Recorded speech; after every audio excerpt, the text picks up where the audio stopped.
So, you remember when I said that this was my perfect starter base?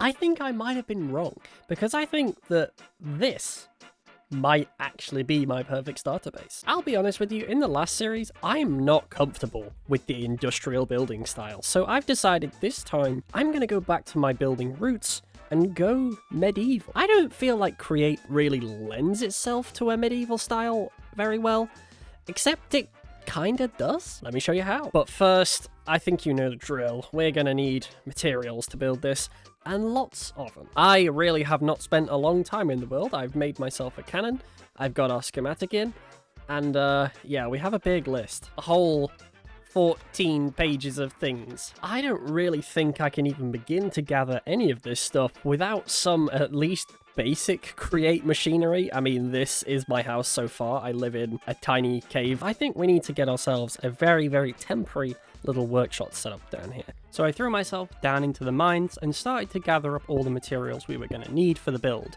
crafting myself up some andesite with some diorite, gathering everything into barrels ready, before finally working on a little cave base to put all of our machines.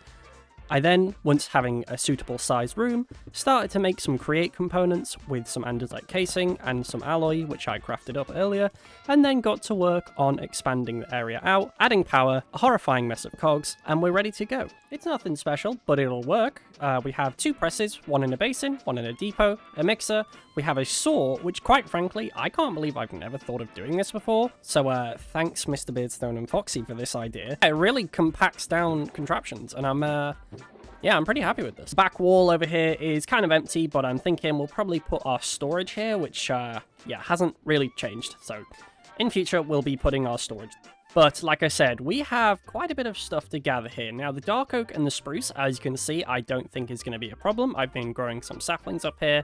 The only other wood we need to get a hold of is canopy wood, which actually comes from the Twilight Forest. And of course I don't have any diamonds. Wonderful. But don't worry, because you'll be glad to know that my favourite feature of my mod pack is still retained here. We go on small tunnel mode on the vein miner with a hammer, and then just whomp. It's so satisfying. Bonk. Oh, perfect. Man. That was my first death. That sucks. So to open up a portal to the Twilight, all we need to do is take a 2x2 of water, surround it in some flowers, and then throw a diamond in. Bam! And there it is. This very, very ugly log has a very wonderful strip texture. Ooh, wait, hang on a minute. I've just had a thought. These buildings, a lot of bookshelves in them, and I do need an enchantment table. See, the thing is, I don't think I'm prepared for this, but I'm going to do my best to kill this thing, which I don't think is going to happen. Okay. No. Bad time. Okay. So, yeah. No, can't do that. No bookshelves for me today. Just stick to gathering wood, I suppose. Alright, so next up on our list, I want to deal with industrial iron because I found a really weird bug. So in default Create, you simply, for industrial iron, you do this and you stone cut it like so. Now the thing is, I have Create Deco installed, and Create Deco changes this so you can't craft industrial iron. You have to press it in a heated basin. The recipe is kind of still here, so I've just used 2 iron ingots to make 36 industrial iron. Yeah, I gotta remove that recipe, don't I? That's a little too powerful. Quick line of code later, and didn't work. Oh, wait, this is a server. Right, put that there. Restart the server. Still didn't work. Well, seems I suck at coding, so I guess we're just gonna have to not use that recipe. The alternative is we just use this industrial plating instead, which is almost identical in the block design, and yeah, you can't turn it into iron. So I think we'll go with plating instead. Anyway, moss. And where would we be without our wonderful nature's compass pointing us right to the nearest lush desert? 600 blocks away. Hello, puppy. No, thank you. Ooh, this looks fun. It's a mine shaft. Well, I didn't bring torches, so this will be fun. Oh, I do like those.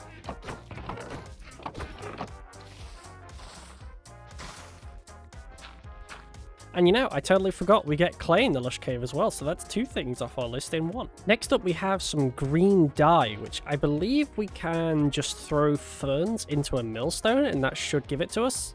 Yep. And then we just combine that with some white dye to get the lime. The next 2 things on our list are really easy.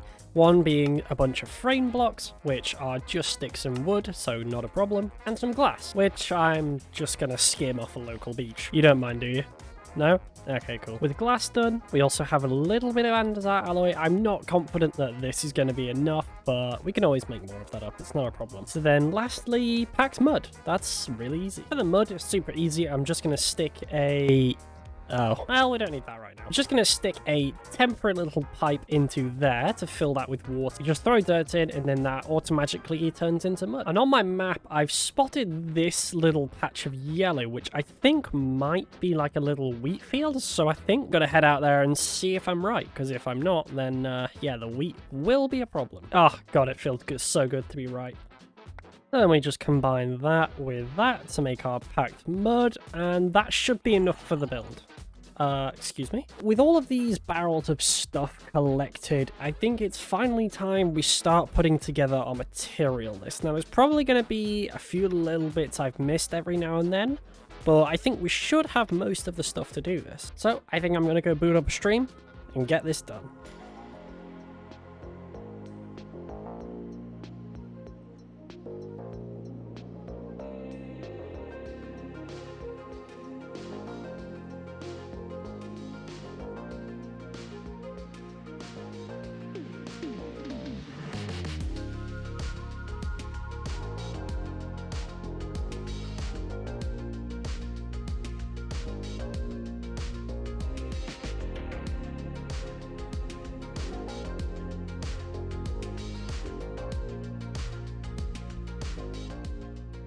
So, yeah, now this is the house. It's done. What do you think? Personally, I think all the empty frame blocks really add to the atmosphere. I think I might leave them.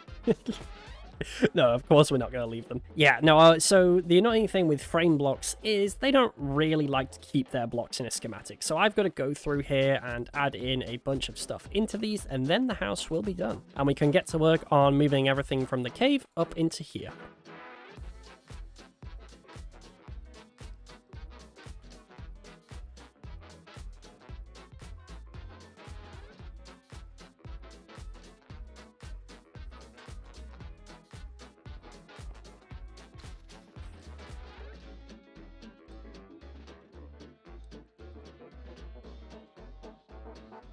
And with all the frame blocks filled in, you can really see this thing looks so much better. I am so happy with how this build turned out. I really, really love the canopy wood in the roof here. It's such a nice color. And yes, so the basic idea of what I wanted to do here is I wanted to make like medieval style buildings, but then give them like modern elements. So we have stuff like we have scaffoldings holding parts of it up.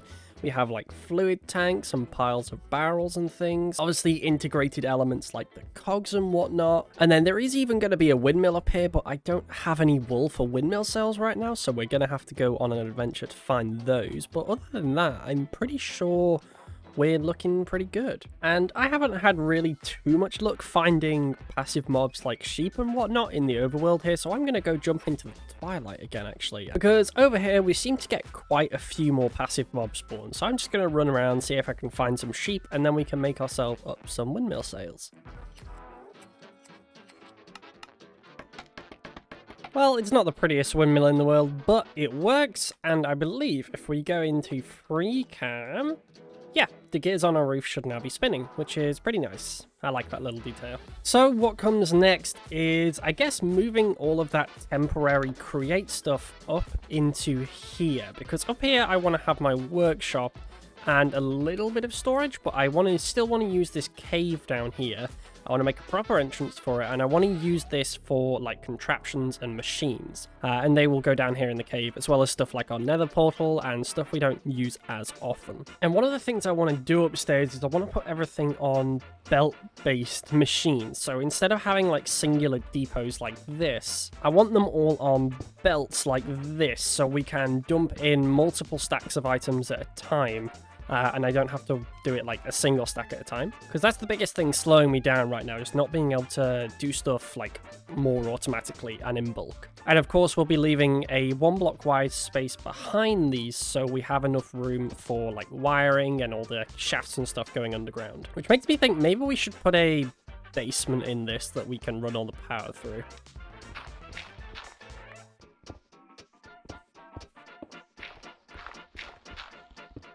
Added a basement, and yeah, we should have plenty of room to work with all our wiring down here now. Now we can move on to the power for this place, which I think I am just going to use water wheels for now, but I've had a thought, right? So the large water wheels need a 3x3 space, so at best I could probably only fit 1 down here, which is a lot of power. The small water wheels, we could very easily stack a lot of these down here. In fact, I kind of want to work out the math for this. So how wide is this place? So up to here, 1 block before the edge, that's 10 blocks. So with 10 large water wheels, we get 5,120 SU. Or we could have 6 times 10 small water wheels, which would be 60 times 256. And that would be 15,000-ish SU, so it may look really cursed, but this is genuinely a very compact power setup we could do. I'm going to need so much wood and andesite alloy. Ugh. Okay, so that is 60 water wheels. And I was in fact right. It does look quite cursed, but it works. I've hooked it all up on the front with some chain drives, and I think there's only one thing left to do here, and that is to speed this up, because it's going pretty slow right now. Instead of making a whole mess of cogs, I think I'm gonna just go ahead and make myself a rotation speed controller, although I don't have any deployers just yet, so I better go craft some of those up. I know I've got a few electron tubes. I actually have brush sheets. Okay. And with some brass hands, we should be able to make 3 deployers. Nice. Oh, okay. I just wanted to see how much stress these were going to use. I didn't want to stand on the sword. And then give these the items. Small cog, big cog, and iron nugget. Then we just throw golden sheets on there. 1 eternity later. Oh my lord, that took forever. So with a brass casing and one of those, we got ourselves our rotation speed control. And I think I'm just going to stick it probably right there with that coming out of there and set that to maximum speed. And I guess now it's not floating. Right. So with a little bit of work, I've managed to move a couple of our machines in, our press, our saw. We've got a mixing basin and blaze burners. We've even got a press basin, because I never had one of these and I always need them and they're really annoying. Here I'm going to stick another deployer for making things like casings, which I just need to make up another one of those. And of course our precision mechanism maker has just been moved over here, added some barrels, and it's not going to take 600 years this time, so that's pretty good. Of course, all of our wiring kept nice and neat down in the basement here, and it's working out pretty well. I'm yet to add like a fan washing system, so that's probably what's gonna come next here. But while I'm just working on getting all that stuff done, I just wanted to clear up some things and some questions that a couple of you may have. The biggest of all being, why the new world? And that actually comes from a reason which I did explain in a community post, but I basically had a pretty bad world corruption in my old world, and it was not good. I put a lot of time into that world, and it really sucked to have it corrupt like that. I really fought to try and get it back, but I very much, being the naive little soul that I am, decided, nah, I don't need to make backups. And yeah, no, I learned that lesson. Always make backups.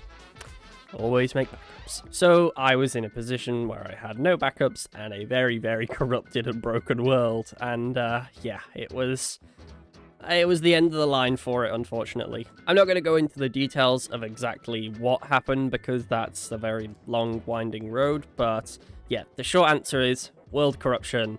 I was a moron, didn't make backups. The next thing I guess I wanted to talk about is just kind of where I've been for the last, like, 2 months, because I haven't really uploaded much at all. And that has mostly just been a bit of burnout on my part. Not really burnout with regards to YouTube or anything, but with just regards to the Create mod in general. I don't really feel that way now, so that's fine. Basically, the world corruption before just really put a damper on my desire to play Create. But I've basically just taken some time off from everything content creation. I've still been streaming. If you haven't been keeping up with my streams, you definitely should come hang out over on the Twitch. But yeah, I've generally just taken a small break from the YouTube side of things for a while, but I'm back now. And I'm looking forward to starting this new series with you all. But I think with all of that done, we have our starter house all lovely and finished, and